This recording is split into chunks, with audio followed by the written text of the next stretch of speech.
तो हम लोग यही देख रहे थे कि एक स्केल पर अगर रीडिंग आ जाती है तो दूसरे स्केल पे भी हम लोग रीडिंग काउंट करते थे।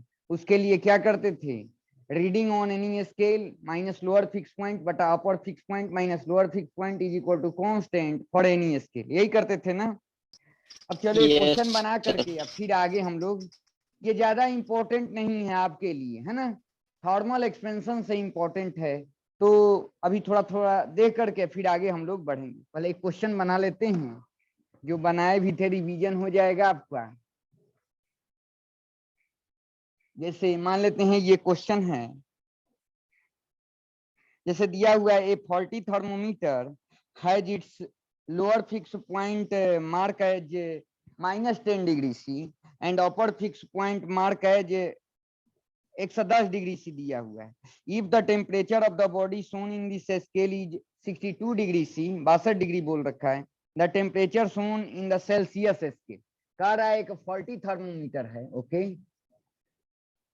और एक बोल रखा है आपका सेल्सियस स्केल है ये, है ना। तो हम लोग दो फिक्स पॉइंट लेते हैं ना, ये लोअर फिक्स पॉइंट है और ये क्या है आपका अपर फिक्स पॉइंट है। तो कह रहा है कि ये जो थर्मामीटर है आपको लोअर फिक्स पॉइंट ये कितना मेजर कर रहा है आपको, -10 डिग्री सी, है ना, 10 डिग्री सी, और अपर फिक्स पॉइंट कितना है इसका 110 डिग्री सी, है ना, 110 डिग्री सी दिया हुआ है आपको। तो चलो ये तो सेल्सियस स्केल है,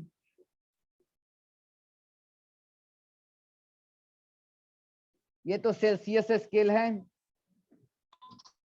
तो ये तो लोअर फिक्स पॉइंट तो 0 डिग्री सी होगा और अपर फिक्स पॉइंट कितना होगा 100 डिग्री सी।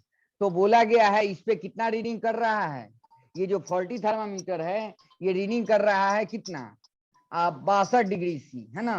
तो इसके कॉरेस्पॉन्डिंग जो सेल्सियस स्केल पर रीडिंग क्या होगी ये बताना है। तो क्या करेंगे, क्या लिखते हैं हम लोग, यहाँ पर लिख दे रहा हूँ रीडिंग ऑन एनी स्केल, ये फॉल्टी थर्मामीटर है ना, तो रीडिंग कितना कर रहा है 62 माइनस लोअर फिक्स पॉइंट कितना है, माइनस लिखते हैं ना फॉर्मूले में है, और लोअर फिक्स पॉइंट -10 है ना, और बटा में अपर फिक्स पॉइंट कितना है 110 माइनस लोअर फिक्स पॉइंट कितना है आपका -10 इज इक्वल टू, इसके केस में क्या लिखेंगे, इसके कॉरेस्पॉन्डिंग मान लेते हैं ये टीसी कह दे रहा हूं, कितने लोग सी भी लिखते हैं, टीसी में बोल दे रहा हूं। तो रीडिंग जो सेल्सियस स्केल पे है इसके कॉरेस्पॉन्डिंग, है ना, तो TC minus lower fix point कितना है 0, और बटा अपर फिक्स पॉइंट 100 माइनस ये क्या हो जाएगा आपको 0 हो जाएगा। तो यहाँ पर कितना लिख देंगे, देखो तो 72 और बटा में कितना हो जाएगा 120 इज इक्वल टू, यहाँ पर क्या हो जाएगा आपका टीसी और यहाँ पर कितना 100 आपका हो जाएगा। तो ये 6 और ये कितना हो जाएगा 5, है ना, और ये कितना से कट जाएगा, तो टीसी का वैल्यू क्या है 60 डिग्री, ये इधर जाएगा तो बड़ा 25 60 डिग्री सी नहीं हो जाएगा। तो इसके 62 डिग्री के कॉरेस्पॉन्डिंग जो सेल्सियस स्केल पर जो रीडिंग आ रही है कितनी आ रही है 60 डिग्री सी आ रही है, यही है ना नोनी। तो टीसी का वैल्यू कितना हो जाएगा 60 डिग्री सी आपको हो जाएगा, सेल्सियस स्केल पे जो टेम्परेचर आपका आएगा यही होगा। चलो अब आगे चलते हैं हम लोग।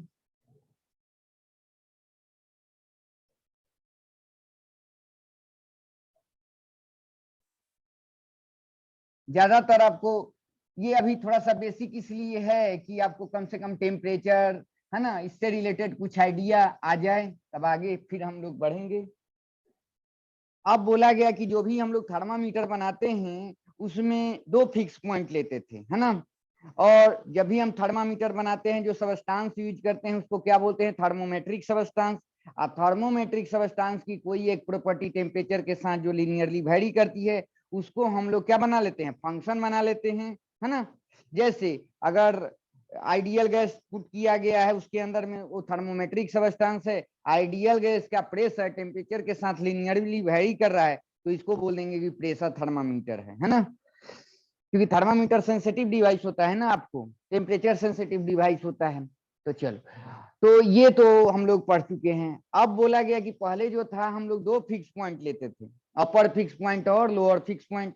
अब बोला गया कि एक ही फिक्स पॉइंट ले लीजिए, है ना, और जो लोअर था ना सबका जो लोअर है उसको 0 0 अलॉट कर दीजिए, क्या अलॉट कर दीजिए, 0 0 अलॉट कर दीजिए।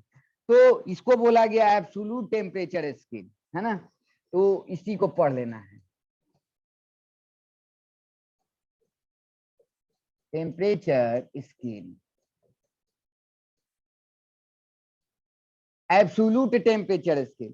तो एब्सोल्यूट टेम्परेचर स्केल ये केल्विन आप कह सकते हैं, इसका जो ये करते हैं एब्सोल्यूट टेम्परेचर स्केल में 0 केल्विन के करस्पॉन्डिंग जो भी यहाँ पर जैसे एक्स थर्मामीटर वाई थर्मामीटर जो भी बनाएंगे तो एक्स का वैल्यू 0 अलॉट कर देते हैं। और बोला गया कि जो 2 फिक्स पॉइंट हम लोग लेते थे थर्मामीटर बनाने के लिए, अब हम लोग एक ही फिक्स पॉइंट लेंगे, है ना।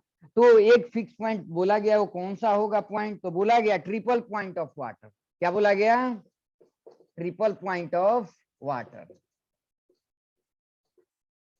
क्योंकि ट्रिपल पॉइंट ऑफ वाटर क्या होता है, जिस टेम्परेचर पर वाटर तीनों फॉर्म में एग्जिस्ट करता है, सॉलिड लिक्विड और गैस। तो उस टेम्परेचर को मेजर किया गया और बताया गया वो टेम्परेचर कितना होगा, 0.01 डिग्री सी होगा, है ना। तो केल्विन स्केल पे कितना हो जाएगा टेम्परेचर, बोलो तो। अगर ऐड करेंगे तो ट्रिपल पॉइंट कितना हो जाएगा, बोलो। 273.15 में ये जोड़ देंगे आपको 0.01 जोड़ देंगे तो कितना हो जाएगा, 273.16 केल्विन हो जाएगा। यही तो ट्रिपल पॉइंट ऑफ वाटर हो जाएगा, है ना, केल्विन में। ये तो सेल्सियस में है। ओके, तो बोला गया कि एक ही पॉइंट से आपको काम कर लेना है। जो लोअर फिक्स पॉइंट था ना सबको 0 0 दे दो, है ना। अपर फिक्स पॉइंट जो होगा ट्रिपल पॉइंट ऑफ वाटर होगा। ओके, और फिर जो मिडिल में था जनरल पॉइंट के कॉरेस्पॉन्डिंग देख लेंगे। ठीक है, तो चलो इसको देखते हैं हम लोग। तो ये बेसिक है, उतना इंपॉर्टेंट नहीं है, बस ये जान लो।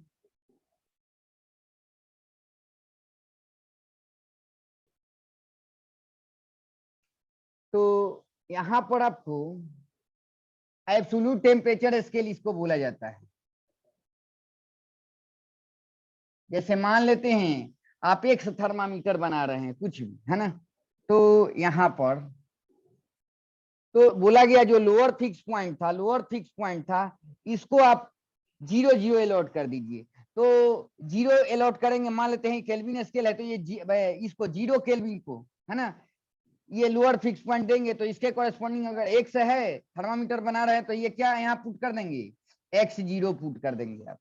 तो x0 की वैल्यू क्या हो जाएगी, 0 यहाँ पर कर देंगे, क्या कर देंगे, 0 कर देंगे। अच्छा, ट्रिपल पॉइंट ऑफ वाटर जो है, ट्रिपल पॉइंट ऑफ वाटर इसको, है ना, ये कितना हो जाएगा बोलो तो, 273.16 केल्विन ना। ओके, तो यहाँ पर क्या हो जाएगा, एक ट्रिपल पॉइंट ऑफ वाटर लिख देंगे इसके कॉरेस्पॉन्डिंग, है ना। तो और इसके कॉरेस्पॉन्डिंग मान लेते हैं यहाँ पर कुछ है आपका टीके यूज कर दे रहा हूं, है ना। तो इसके कॉरेस्पॉन्डिंग ये क्या होगा आपका, एक्सटी हो जाएगा। क्या हो जाएगा, एक्सटी। तो अब लिखते हैं इसके केस में जैसे लिखते थे आप, है ना, ये देखो तो यहाँ पर लिख दे रहा हूं आपको। तो बोलो तो रीडिंग ऑन एनी स्केल, ये अगर टीके का है माइनस, ये क्या हो जाएगा, लोअर फिक्स पॉइंट, ये 0 पुट कर देंगे, है ना। और बटा में अपर फिक्स पॉइंट क्या है, ट्रिपल पॉइंट 273.16 केल्विन और इक्वल टू यहाँ पर क्या हो जाएगा आपका, एक्सटी हो जाएगा और माइनस यहाँ पर क्या हो जाएगा, लोअर फिक्स पॉइंट तो ये 0 और अपर क्या हो जाएगा, एक्सटीआर और माइनस 0। तो यहाँ टी के बाई कितना हो जाएगा, 273.16, है ना, केल्विन में होगा। और ये एक्स टी और बटा में क्या होगा, एक्स टी आर हो जाएगा। तो ये टीके का वैल्यू कितना आ जाएगा आपका, एक्स टी बाई कितना, एक्स टी आर और इंटू 273.16 केल्विन में लिख दीजिए इसको, है ना। तो इसकी जरूरत उतनी नहीं है, ये बताने के लिए मैं कर दिया। तो जो आप 2 पॉइंट लेते थे ना, लोअर फिक्स पॉइंट अपर फिक्स पॉइंट थर्मामीटर बनाने के लिए, अब एक ही पॉइंट से काम हो जाएगा। इस जो लोअर वैल्यू है सबके लिए तो 0 कर देंगे, क्या कर देंगे, 0 करेंगे। अपर ट्रिपल पॉइंट ऑफ वाटर ले लेंगे, है ना। तो ट्रिपल पॉइंट ऑफ वाटर के कॉरेस्पॉन्डिंग जो एक थर्मामीटर बना रहे हैं वो एक टीआर रीड कर रहा है, तो जनरल के कॉरेस्पॉन्डिंग यहाँ पर कोई जनरल होगा पॉइंट, है ना। तो इसको हम लोग तो ऐसे जान लेना है, ठीक है, इससे आएगा नहीं क्वेश्चन। Yes sir. अब आगे बढ़ते हैं हम।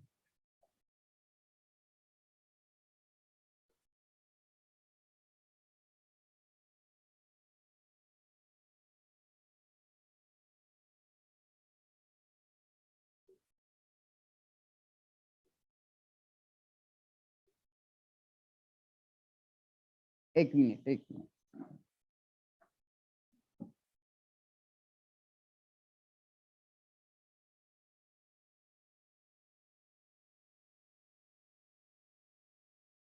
तो चलो, तो अब हम लोग थर्मल एक्सपेंशन, यहाँ से मेन चीज आपको स्टार्ट होता है। अभी तो बेसिक बेसिक कुछ आइडिया आ रहा था, तो थर्मल एक्सपेंशन से हम लोग स्टार्ट करेंगे।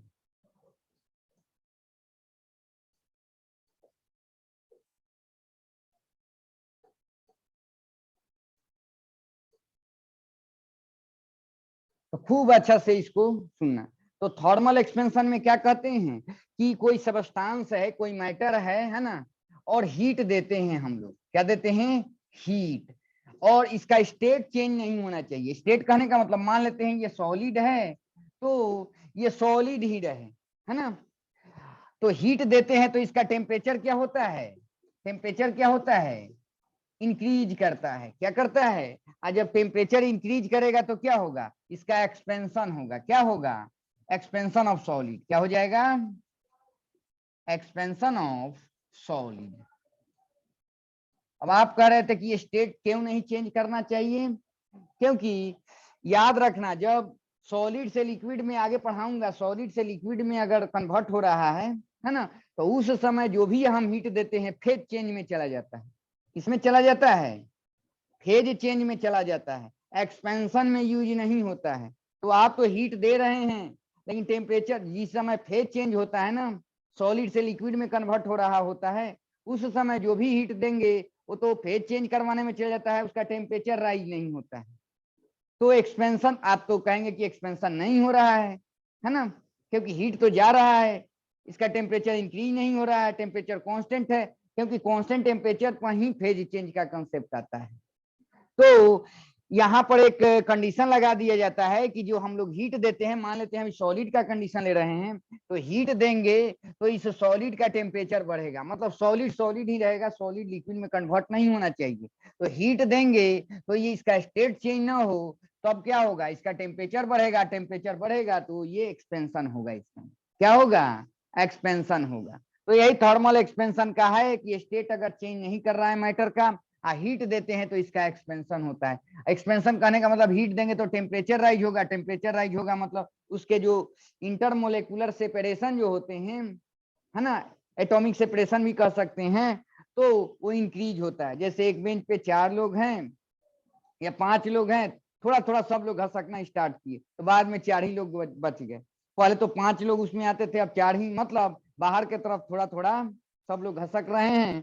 तो मतलब ये एक्सपेंड हो रहा है। क्या हो रहा है? एक्सपेंड हो रहा है। तो हीट देंगे, टेम्परेचर इंक्रीज होगा, तो मैटर का क्या हो जाएगा आपका? जैसे सॉलिड का केस ले रहे हैं तो इसका एक्सपेंशन होगा।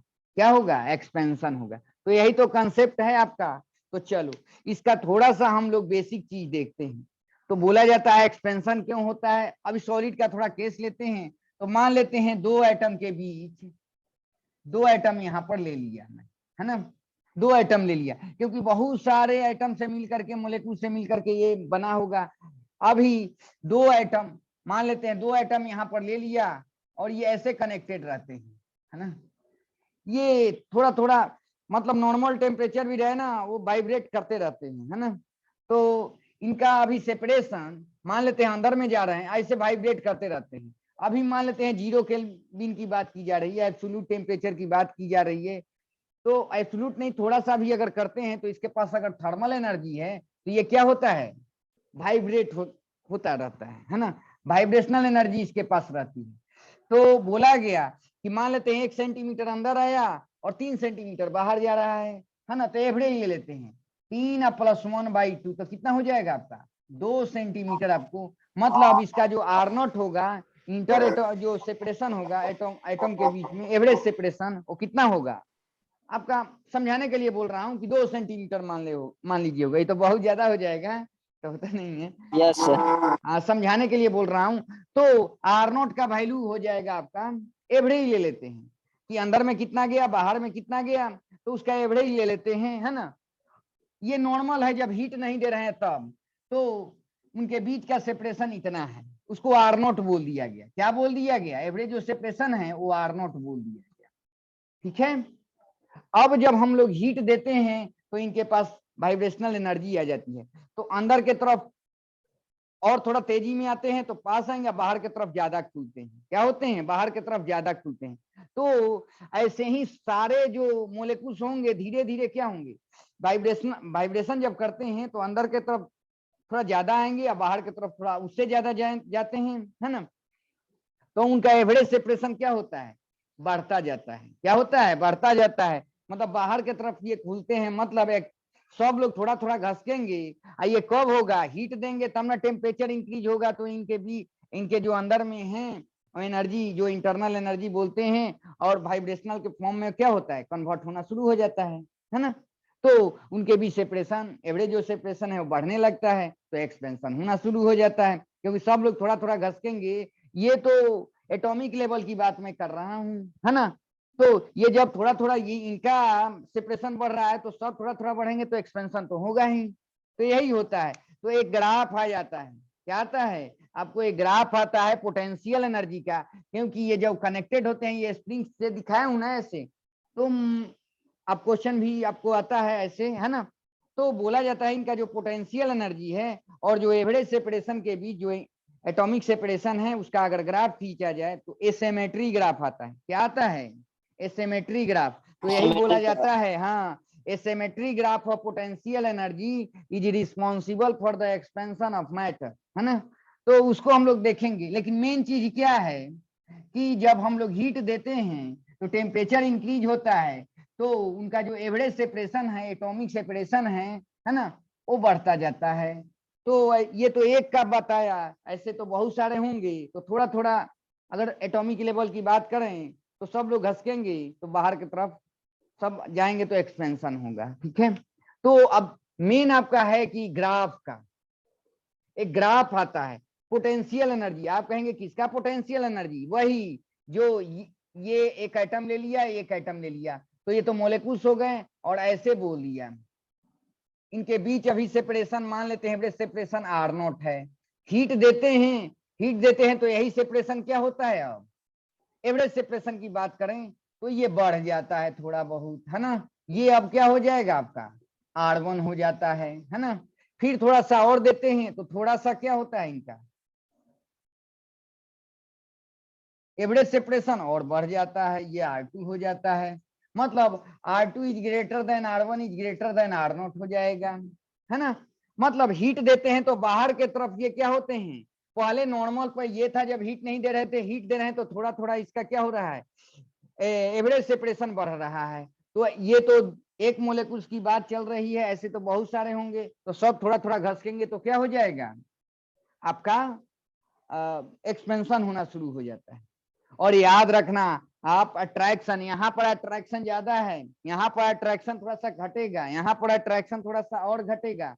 कहने का मतलब पोटेंशियल एनर्जी क्या होगी, ये निगेटिव साइन जब दिखाएंगे ना वहां पर जो एनर्जी, देखना निगेटिव साइन के साथ अगर एनर्जी जो लिखेंगे हम लोग तो पोटेंशियल एनर्जी बोला जाएगा। यहाँ पर मजबूत है, यहाँ पर मजबूत पोटेंशियल एनर्जी है, यहाँ पर कमजोर पोटेंशियल एनर्जी है, ठीक है। क्योंकि यहाँ पर टाइटली बाउंड था ना, यहाँ पर थोड़ा सा ढीला हो गया है, तो यही चीज है। तो एक ग्राफ आता है आप, तो एसिमेट्री ग्राफ आता है, देखना आप एटॉमिक स्ट्रक्चर जब पढ़ते हैं ना केमिस्ट्री में, वहां भी ये सब यूज होता है, फिजिकल केमिस्ट्री में भी लोग पढ़ाते हैं। तो यहाँ पर देखो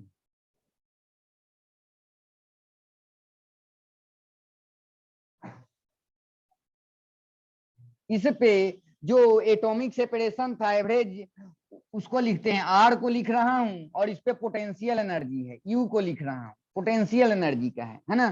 तो इधर ऊपर में पॉजिटिव होगा अगर ये ओरिजिन है, तो नीचे में निगेटिव आपको होगा। तो ऐसे ग्राफ आता है, थोड़ा सा ऊपर मुझे लिखना चाहिए था, लेकिन चलो कोई बात नहीं, है ना। ऐसे आता है, ठीक है। तो ये एसिमेट्री ग्राफ है। तो चलो यहां पर देखते हैं, इस पॉइंट की बात अगर मैं करूं, इस पॉइंट की बात, मतलब जब हीट नहीं दिया जा रहा है तो इस पे एटॉमिक सेपरेशन ले रहे हैं ना, इस पे पोटेंशियल एनर्जी, उन वो जितने पोटेंशियल एनर्जी से बाउंड होते हैं उसका यहाँ पर लिखना है। तो चलो, तो एवरेज सेपरेशन अभी जब हीट नहीं दिए हैं तो इनके बीच का सेपरेशन ये R0 है, कितना है R0 है, और इसके कॉरेस्पॉन्डिंग आपको यहाँ पर potential energy, minimum potential energy है यू मीन, आपको भी पता है ओरिजिन से ये नीचे है, तो निगेटिव साइन के साथ होगा, उसको अभी हटा दे रहा हूं। मतलब अमाउंट की बात करें तो मिनिमम एनर्जी होगी ना यहाँ पर, पोटेंशियल एनर्जी। Yes sir. लेकिन निगेटिव साइन के साथ है तो स्ट्रॉन्ग होगी। क्या होगी? स्ट्रॉन्ग होगी, आपको भी पता है। तो चलो, अब क्या होगा कि जब हीट देना शुरू कर रहे हैं तो यहाँ पर देखना दो जगह एनर्जी बराबर हो रही है, ये देखना। जब अंदर में आता है, दोनों जो वाइब्रेट करते हैं, खूब अच्छा से देखना, ये जब वाइब्रेट करते हैं तो अंदर में भी आते हैं, बाहर की तरफ भी खुलते हैं। जब अंदर में आएंगे तो ये देखना दो पॉइंट पर एनर्जी क्या है, सेम मिल रहा है कि नहीं। इसको E1 अगर बोल दूं, E1 बोल दूं, इसको E0 बोल दे रहा हूं, E1 बोल दूं, तो देखना दो पॉइंट पर इसका वैल्यू E1 है, एक यहाँ मतलब इनके बीच सेपरेशन कितना है, इतना। अब बाहर की तरफ खुल रहा है तो इतना। दोनों का अगर एवरेज लिया जाए तो देखा जाता है कि एवरेज अगर लिया जाए तो देखना इधर ज्यादा भागता है, ये ज्यादा है, ये थोड़ा सा कम है। मतलब एवरेज ऐसा लगेगा कि यहाँ पे लाई कर रहा है, मतलब ये अब R1 हो गया। मतलब कहने का मतलब अब हीट दे रहे हैं तो पोटेंशियल एनर्जी क्या हो रहा है, पोटेंशियल एनर्जी, हाँ पोटेंशियल एनर्जी क्या हो रहा है, अट्रैक्शन घट रहा है ना इसका। Yes sir. हाँ, ये अट्रैक्शन निगेटिव साइन नीचे में है, ये याद रखना। अब चलो, तो दो पॉइंट पर है, इसका मतलब क्या है, अब एटॉमिक सेपरेशन इनका इंक्रीज हो गया, और फिर हीट देते हैं तो अब क्या हो जाएगा इसका, ये देखो दो पॉइंट पर एनर्जी इसकी, यहाँ पर अगर E2 कह दें तो दो जगह है, तो अंदर में भी आएगा, तो उनके बीच सेपरेशन कितना हो गया, अंदर में आएगा तो ये इतना हो जाए, वही ना कह रहा हूं, अंदर में आएगा तो पूरा आएगा, फिर बाहर खुलेगा तो बहुत तेजी में यहाँ तक आएगा। तो अगर इसकी बात करें तो देखो यहाँ पर इतना खुल रहा है और ये बाहर ज्यादा जा रहा है, मतलब अगर एवरेज बात करें तो यहाँ पर आएगा, मतलब ये R2 है। तो कहने का मतलब कि ये क्या है, हीट देते जा रहे हैं तो R2 is greater than R1 is greater than R0 है, मतलब एवरेज सेपरेशन आपका बढ़ते जा रहा है। क्या होते जा रहा है, क्योंकि ये ग्राफ जो हम लोग प्लॉट करते हैं आर के साथ, जो एवरेज सेपरेशन के साथ, एटॉमिक सेपरेशन के साथ पोटेंशियल एनर्जी का, ये सिमेट्री ग्राफ आता है। बाहर के तरफ ये इसका ग्राफ ऐसे शो हो रहा है ना। तो यही है, तो बोला जाता है कि ये symmetry graph is responsible for the expansion of matter. तो लेकिन आप इंटरनल सब कहानी समझ ही रहे हैं कि हीट देते हैं तो टेम्परेचर इंक्रीज होगा, टेम्परेचर इंक्रीज होगा तो एक्सपेंशन होगा। एक्सपेंशन क्यों होगा, क्योंकि उनके बीच एवरेज सेपरेशन बढ़ते रहता है ना। तो यही कहानी है। तो अगर आएगा इस टाइप से क्वेश्चन आया है एक आपको,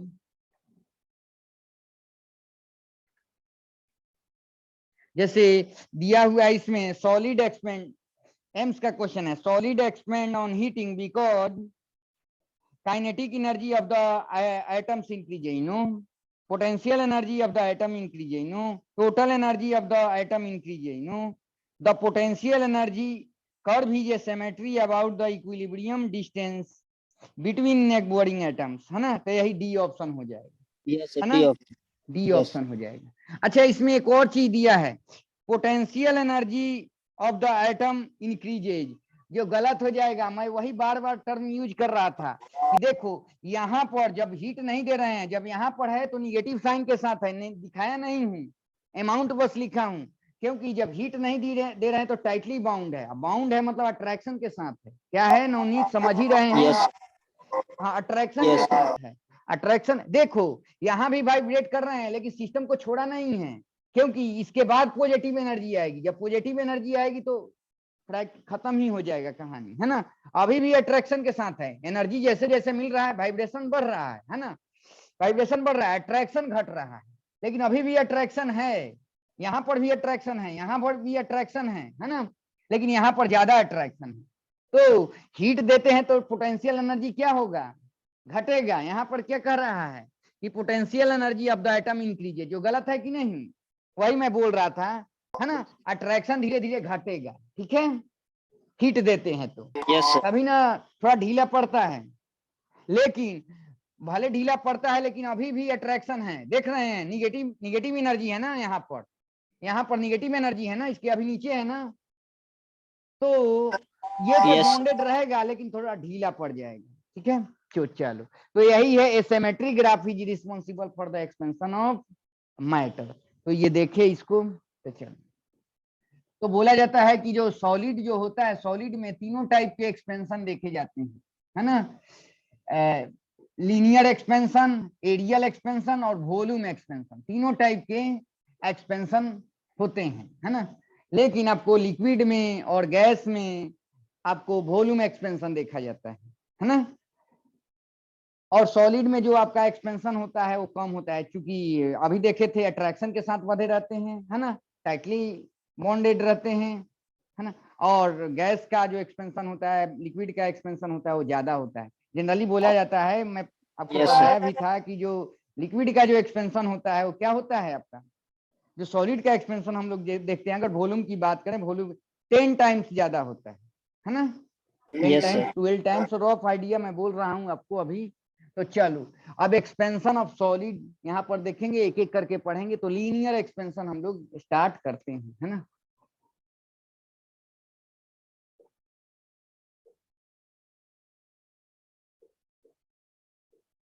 लीनियर एक्सपेंशन ऑफ, है ना, लीनियर एक्सपेंशन स्टार्ट करते हैं। सॉलिड का है ही। तो लीनियर एक्सपेंशन बोला जाता है कि मान लेते हैं ये आपका एक रॉड है, तो इसके पास ओनली लंबाई हो और चौड़ाई और ऊंचाई ना हो, वन डायमेंशनल बॉडी हो। कैसा बॉडी हो? वन डायमेंशनल बॉडी हो। तो इसको हीट देने पर इसका एक्सपेंशन हो, ओनली लेंथ चेंज करे। क्या चेंज करे? Only Length. लंबाई चेंज करे, लेंथ में चेंजेज आए, है ना। तो इसको बोलते हैं लीनियर एक्सपेंशन, है ना। और वन Yes. डायमेंशनल बॉडी है ना। रॉड है तो आप तो आइडिया उतना तो ये नहीं होगा कि इसकी चौड़ाई नहीं हो, लेकिन आपको मान के चलना पड़ेगा कि इसके पास ओनली लेंथ, जब भी हीट दे रहे हैं तो इसकी लंबाई बढ़ रही है, लंबाई में चेंजेज आ रहे हैं, चौड़ाई और ऊंचाई में चेंजेज नहीं आ रहे हैं, है ना। तो मान लेते हैं अब हीट नहीं दिए हैं और इसका लेंथ क्या है आपका, एल नॉट है। कितना है? एल नॉट है। और टेम्परेचर अभी क्या है, ये टी नॉट है। क्या है? अभी हीट नहीं दे रहे हैं, तब इसका लेंथ ये है। और बोला गया जनरली जो चेंजेज हम लोग जो एक्सपेंशन पढ़ते हैं, ये अभी इसमें कंडीशन होता है, चेंजेज आपको 50 डिग्री, 60 डिग्री, 70 डिग्री, 30 डिग्री इसके आसपास होने चाहिए। मान लेते हैं कोई यही बॉडी है 60 डिग्री पर है और हीट दिए तो इसका टेम्परेचर 90 डिग्री तक जाए, मतलब चेंजेज 30 डिग्री हो गया, 40 डिग्री हो गया। ऐसा नहीं कर दो कि 50 डिग्री पर है और ये इसका टेम्परेचर मान लेते हैं आप 200 डिग्री तक लेके चले या 300 डिग्री तक लेके चले गए, है ना। तो चेंजेज आपको रखना है 60 डिग्री, 70 डिग्री इसके आसपास हो, तभी जो फॉर्मूला आएगा वो वैलिड होगा।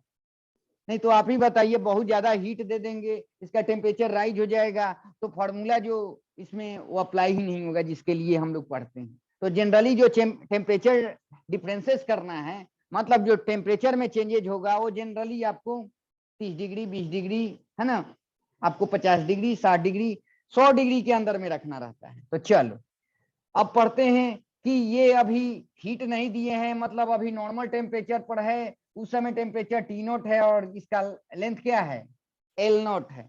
अब हम लोग टेम्परेचर ये हीट दे रहे हैं तो इसका टेम्परेचर राइज करेगा, तो ये थोड़ा सा बढ़ गया, ठीक है। और बहुत बहुत कम चेंजेस जाते हैं। आप देखिएगा कि जो आपका 10 मीटर 12 मीटर का रॉड रहता है रेलवे ट्रैक पर, देखिएगा गैपिंग देखते हैं Yes. बहुत कम, मतलब चेंजेज बहुत कम होता है ना। 12 मीटर 14 मीटर के कंपैरिजन में जो चेंजेज होता है वो एकदम बहुत कम लेते हैं हम लोग। तो ये अभी आपको हीट नहीं दिए हैं, उस समय का केस है, उसका लेंथ एल नॉट है। अब हीट दिए तो टेम्परेचर इसका क्या हो गया, टी नॉट से चेंज होकर क्या हो गया, टी हो गया। और इसका लेंथ एल नॉट था, अब क्या हो गया आपका, एल हो गया। तो जो लेंथ में चेंजेज है, अब एल है, पहले एल नॉट था, तो ये कितना हो जाएगा बोलो तो, डेल्टा एल नहीं होगा, Yes, डेल्टा sir. एल होगा, है ना, चेंज इन लेंथ। अच्छा, टेम्परेचर में कितने का चेंजेज है, डेल्टा टी का वैल्यू कितना, टी माइनस क्या लिख देंगे, टी नॉट लिखेंगे ना। इसका टेम्परेचर कम है, जब हीट दे रहे हैं तो ये तो ज्यादा टेम्परेचर पर होगा। तो Yes, sir. एक्सपेरिमेंटली देखा गया कि जो चेंज लेंथ में जो चेंजेज आ रहे हैं, मतलब डेल्टा एल की जो वैल्यू है वो देखा गया कि डायरेक्टली प्रोपोर्शनल क्या होता है, डेल्टा टी। क्या होता है, डेल्टा टी, जो टेम्परेचर में चेंजेज आते हैं, है ना, डेल्टा टी के बराबर होता है। अब फिर एक्सपेरिमेंटली देखा गया कि जो डेल्टा एल की वैल्यू है डायरेक्टली प्रोपोर्शनल क्या होती है, ओरिजिनल लेंथ पे भी डिपेंड करती है। इस पे डिपेंड करती है, ओरिजिनल लेंथ पर भी, एल नॉट पर। दोनों को एक साथ जब लिखेंगे तो डेल्टा एल डायरेक्टली प्रोपोर्शनल क्या हो जाएगा, एल नॉट डेल्टा टी। आज जब प्रोपोर्शनलिटी हटाते हैं तो एक कांस्टेंट दे देते हैं, तो alpha L not delta T हो जाएगा। क्या हो जाएगा, alpha L not delta T आपका। तो अल्फा को क्या बोलते हैं, कोएफिशिएंट ऑफ लीनियर एक्सपेंशन, है ना, कोएफिशिएंट ऑफ लीनियर एक्सपेंशन।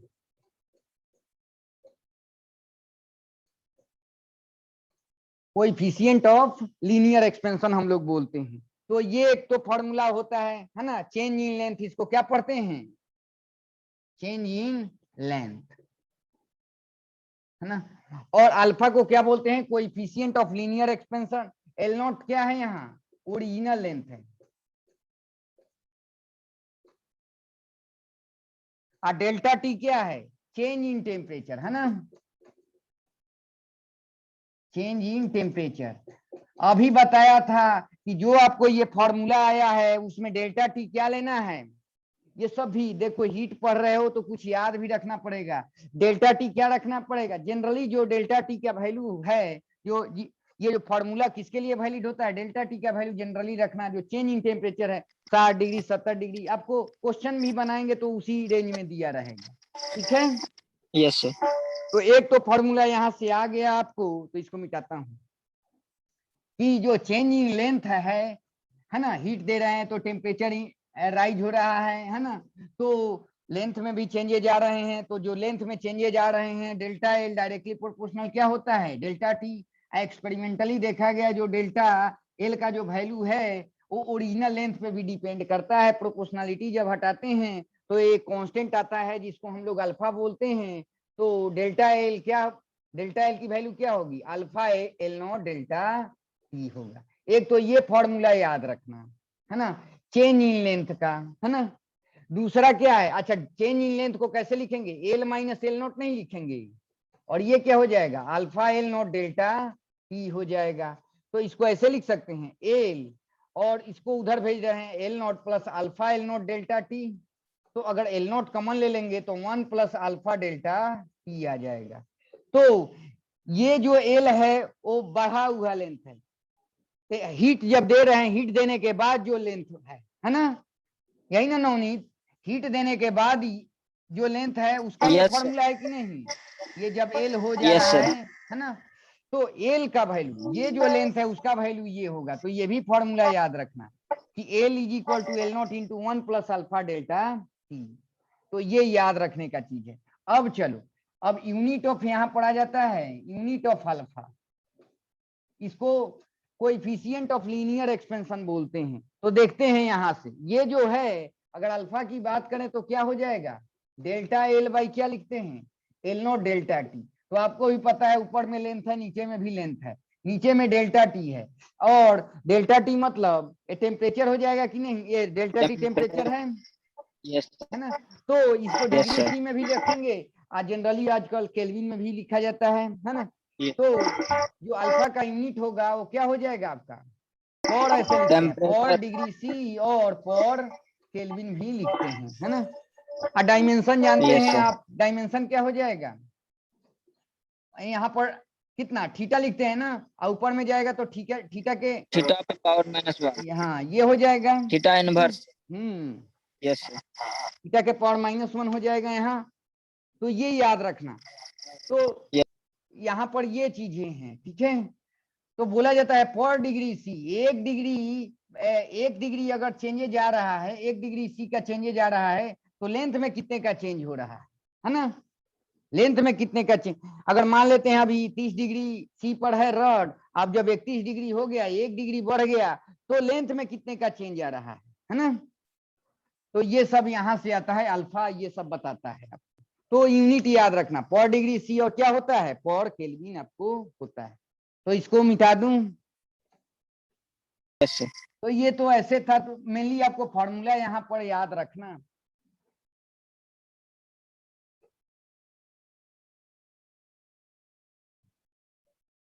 तो जो मेन फॉर्मूला है यहाँ पर आपको लीनियर एक्सपेंशन का, कि डेल्टा एल का वैल्यू क्या होगा, alpha L not delta T. दूसरा फॉर्मूला क्या आ गया, एल का value L naught into 1 plus alpha delta T, है ना। यही दो फॉर्मूला आपको आना चाहिए, ठीक है। अब चलो इसी में एरियल एक्सपेंशन भी बता दे रहा हूं। एरियल एक्सपेंशन, सुपरफिशियल एक्सपेंशन भी बोलते हैं इसको, है ना। एरियल एक्सपेंशन तो बोला जाता है कि एरिया चेंज हो जाए। क्या चेंज हो जाए, हीट देने के बाद एरिया चेंज हो जाए, है ना, बॉडी का। तो कहते हैं कि एरियल एक्सपेंशन हो रहा है। कैसा एक्सपेंशन हो रहा है, तो सिंपल सी बात है कि अगर 2D बॉडी है, कैसा बॉडी है, 2D बॉडी है, 2 डायमेंशनल बॉडी है ना। अभी सॉलिड का केस पढ़ रहे हैं, जब हम लोग हीट देते हैं तो इसका एरिया बढ़ता है। क्या बढ़ता है, एरिया बढ़ता है। तो हम लोग कहते हैं कि हीट देने के बाद इसका एरिया चेंज हो रहा है ना। तो इसको बोलते हैं एरियल एक्सपेंशन। क्या कहेंगे, एरियल एक्सपेंशन। लंबाई और चौड़ाई, ऊंचाई नहीं बढ़ेगी, 2 ही डायमेंशन बढ़ेगा, है ना, मतलब एरिया बढ़ जाएगा, है ना। तो कहेंगे कि ये एरियल एक्सपेंशन है। कब, जब हीट देंगे तब। टेम्परेचर इंक्रीज होगा, टेम्परेचर इंक्रीज होगा तो एक्सपेंशन होगा, है ना। उसकी लंबाई बढ़ेगी, चौड़ाई बढ़ेगी, कहने का मतलब एरिया बढ़ जाएगा, है ना। तो पहले अगर ए नॉट है, अब हो जाएगा ए एरिया, मतलब चेंज इन अगर एरिया पूछें तो क्या हो जाएगा, डेल्टा ए का वैल्यू क्या हो जाएगा, ए माइनस ए नॉट हो जाएगा। इसको देखेंगे हम लोग। तो चलो एक चीज आया एरियल एक्सपेंशन में कि हीट देते हैं 2D बॉडी को तो इसका एक्सपेंशन होता है, एरिया चेंज होता है ना। एरिया इसका चेंज होता है, तो इसको बोलते हैं एरियल एक्सपेंशन। क्या बोलते हैं, एरियल एक्सपेंशन। तो इसका केस थोड़ा सा देख लेते हैं। अब इसमें एक आता है कि जो हम लोग मटेरियल लिए हैं, जिसको हीट दे रहे हैं, वो आइसोट्रोपिक है कि एनाइसोट्रोपिक है। अगर आइसोट्रोपिक है, आइसोट्रोपिक कहने का मतलब हर एक डायरेक्शन में, मतलब हर एक जगह कंपोजिशन सेम होगा, कहने का मतलब अल्फा की वैल्यू सेम होगी। क्या होगी, 2 डायरेक्शन की बात कही जाएगी, लंबाई और चौड़ाई, दोनों डायरेक्शन में आपको क्या होगा, अल्फा का वैल्यू सेम होगा। तो चलो उसको देखते हैं हम। एरियल एक्सपेंशन, तो एरियल एक्सपेंशन जब हम लोग मान लेते हैं अभी हीट नहीं दिए हैं, उस समय इसका एरिया क्या है, मान लेते हैं ये एल नॉट है, स्क्वायर ही ले रहा हूँ, स्क्वायर सहूलियत के लिए। तो इसका लेंथ एल नॉट होगा और इसका भी लेंथ क्या माना हूँ, एल नॉट ले रहा हूँ, ठीक है। तो इसका एरिया क्या हो जाएगा बोलो तो, उसको ए नॉट बोलूंगा तो एल नॉट स्क्वायर हो जाएगा। अभी टेम्परेचर इसका क्या यस है, सर। अभी जो टेम्परेचर है वो टी नॉट है। क्या है, टी नॉट है। अब हीट दिए, हीट दिए तो जानते हैं ये कैसा मटेरियल है, आइसो आइसोट्रोपिक मटेरियल है। आइसोट्रोपिक मटेरियल, आइसोट्रोपिक मटेरियल कहने का मतलब हर एक डायरेक्शन में अल्फा का वैल्यू क्या होगा, सेम होगा। अल्फा का वैल्यू क्या होगा, सेम होगा। तो अब चलते हैं, जब हीट देंगे, जब हीट देंगे तो इसका ये भी, इधर लंबाई भी बढ़ेगी और चौड़ाई भी बढ़ेगी, अल्फा के हिसाब से बढ़ेगी। तो अभी तो अल्फा का देखे थे 1 डिग्री से ही चेंज करने में, मान लेते हैं जितना लेंथ इधर बढ़ेगा उतना ही लेंथ इधर बढ़ेगा। इसका मतलब जितने का चेंज, अगर टेम्परेचर में चेंज होगा तो जितना लेंथ इधर भागेगा उतना लेंथ इधर भागेगा, एक्स्ट्रा जो भी ऐड होगा। कहने का मतलब इधर और इधर सेम इंक्रीमेंट आएगा।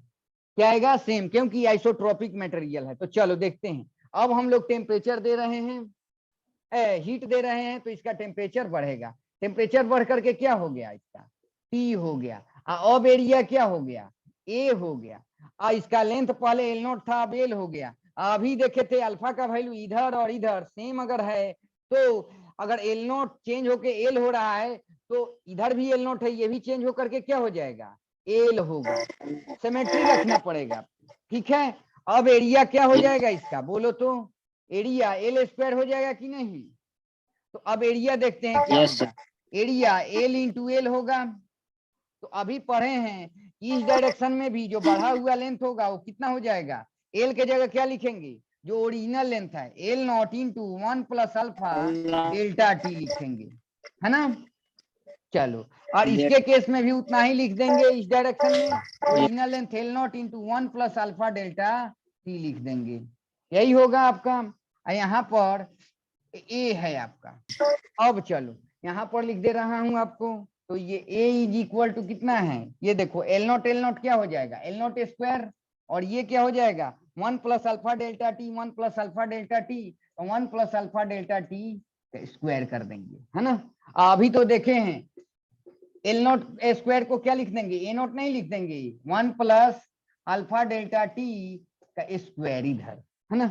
अब बताओ, आपको बाइनोमियल एक्सपेंशन पढ़ाया हूं, इसीलिए बोला था कि वहां पर हीट जो चैप्टर होगा वहां यूज होगा बाइनोमियल एक्सपेंशन। तो बाइनोमियल एक्सपेंशन हम लोग कब यूज करते हैं, जो यहाँ पर जो टर्म होता है 1 प्लस एक्स के पावर एन वाला जो फॉर्मूला है एक्सपेंशन है, यहाँ पर जो टर्म हो बहुत स्मॉल हो, वेरी स्मॉल, है ना, यही बताया हूँ ना उन्नीत।